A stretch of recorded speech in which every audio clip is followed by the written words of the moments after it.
Mae dwyieithrwydd yn bantais fawr yn y gweithle.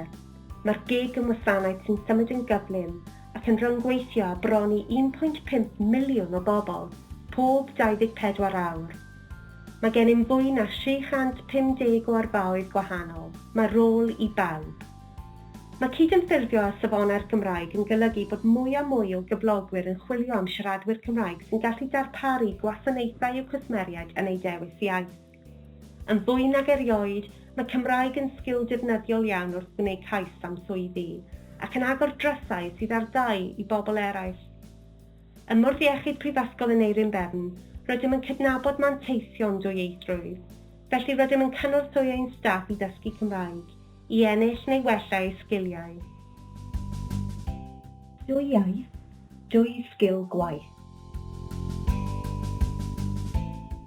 Credaf fod fy ngallu siarad Cymraeg wedi fy helpu'n fawr yn fy ngyrfa.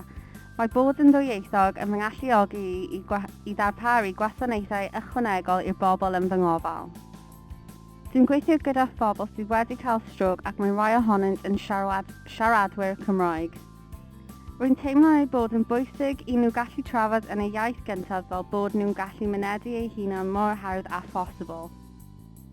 Mae'n gwneud y profiad yn llawer mwy cyfforddus ac yn helpu i feithrin perthynas rhwng cleifion a'r pobl sydd yn eu cefnogi i wella.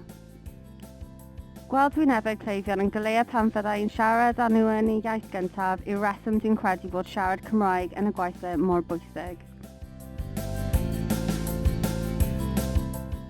Ble fydd eich taith iaith yn mynd â chi?